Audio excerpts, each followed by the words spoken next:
Hello and welcome to this video on cubic graphs. So back at GCSE and in chapter 2 from this course, you've looked at lots of things about sketching quadratic graphs. But now in chapter 4, we're going to look at sketching some other types of graphs: cubic graphs, quartic graphs and reciprocal graphs. So as it says, in general, the number of terms, or as we would normally call them, local minimum and maximum points of a polynomial graph is one less than the order. So for example, a cubic, which is x cubed, has 2 terms. A quartic, which is x to the 4, has 3 terms.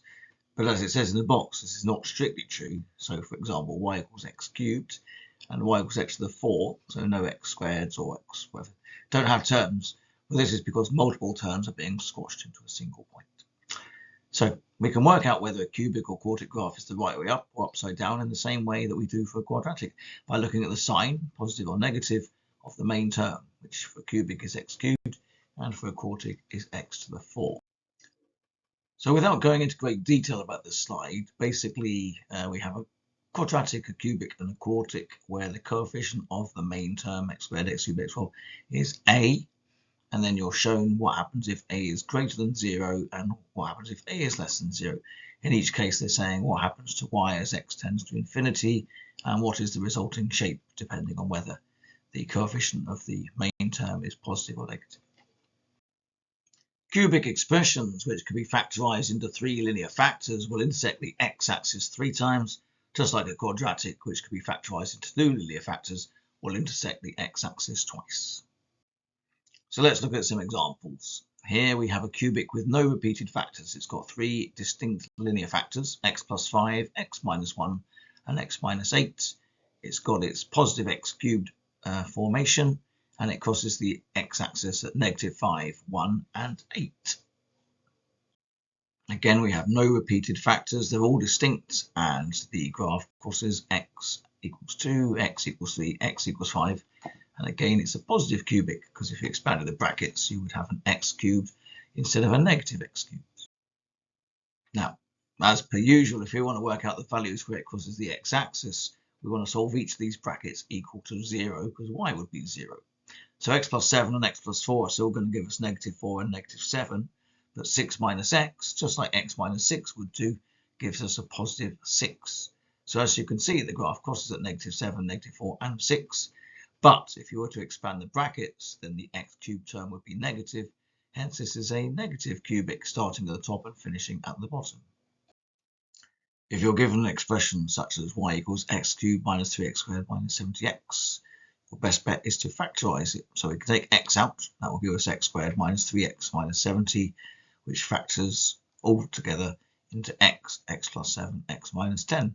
Hence, it goes through the origin, because x is 0, and also negative 7 and positive 10.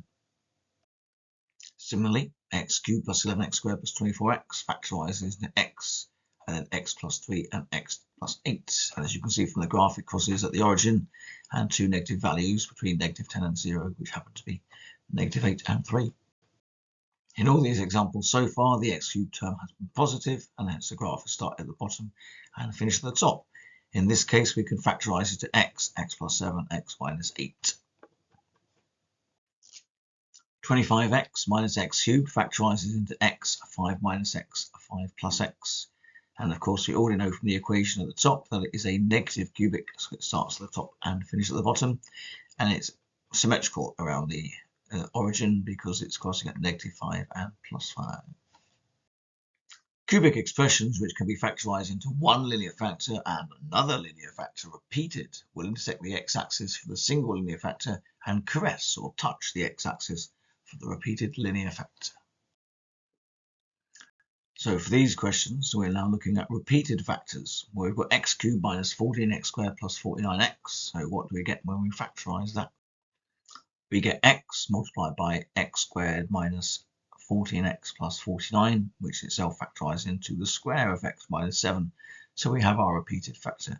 And earlier we were told that it's going to cross the x-axis for every distinct linear factor, in this case 0, but it's going to caress or touch the x-axis if we have a squared bracket. So in this case, it's going to caress the x-axis at 7. When y equals x cubed minus 9x squared, we can factorize out the x squared and get x squared times x minus 9, which means that it's going to cross the x-axis at 9, but again, it's going to caress the x-axis at 0. This is very similar, but instead we get x squared times x plus 5, so it's going to cross the x-axis at 5 and caress the origin. For this curve, x plus 4 is squared, so it meets the x-axis at -4, but doesn't cross it, and then it crosses at 2. Cubic expressions, which can be factorized into a linear factor cubed, will intersect the x-axis at only one point and will not have any terms. So here we only have one linear factor to the power of 3, and we can see from the graph that it meets the x-axis. Okay, it comes up fast, it slows very much down, it starts going very slowly after it crosses the x-axis, and then it speeds up. So where is it crossing? Well, I can tell you that is crossing at exactly x equals 2. So in the usual way, we make x minus 2 a factor. And in this case, because there are 3 missing terms, I've put a cubic instead of anything else. Cubic expressions, which can be factorized into a one linear factor and an unfactorizable quadratic, will intersect the x-axis at the point related to the linear factor and either none or 2 other places, depending upon the solution of the quadratic expression, when you use the formula or complete the square. So here is a cubic with only one factor. It crosses the x-axis at -2. If you apply b squared minus 4ac to x squared plus 3x plus 5, b squared is 9, 4ac is 20, and 9 minus 20 is obviously negative.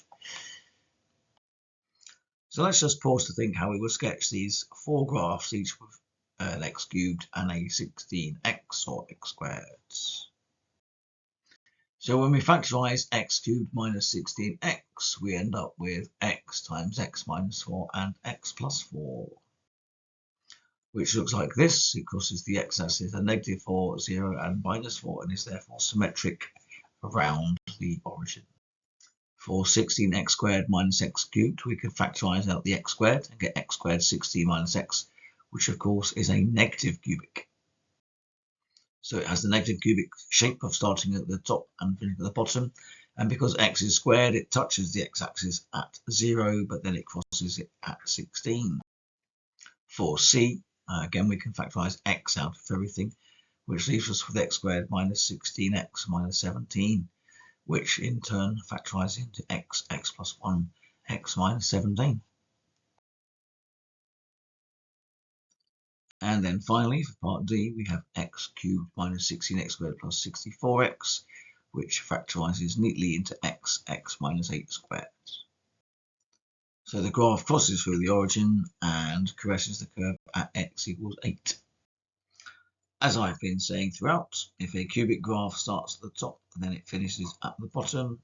And if a cubic graph starts at the bottom, then it finishes at the top. A cubic graph starting at the top and finishing at the bottom would be negative, and starting at the bottom and finishing at the top would be positive.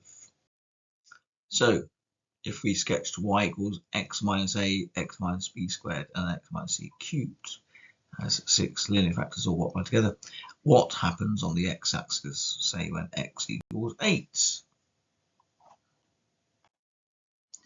So x equals a, the line will cross the axis. So when we've got x minus 1, for example, in our equation or graph, if we write it as x is 1, not write about it, just think about it. X equals b, so that's where we have our squared bracket. So if x equals b, the line touches the axis, or as I called it, caressing the axis earlier. And if x equals c, okay, that's where it crosses the axis, but not always with the same gradient. So it's called a point of inflection on the axis. Okay, you should have a double-sided worksheet with 40 graphs to draw. I'm just going to ask you to draw 1 to 10 because they're all the cubic graphs, apart from the ones sort of are generalized all over the place at the end. So have a go at questions 1 to 10. Answers are available on a separate PowerPoint, and then watch the next video.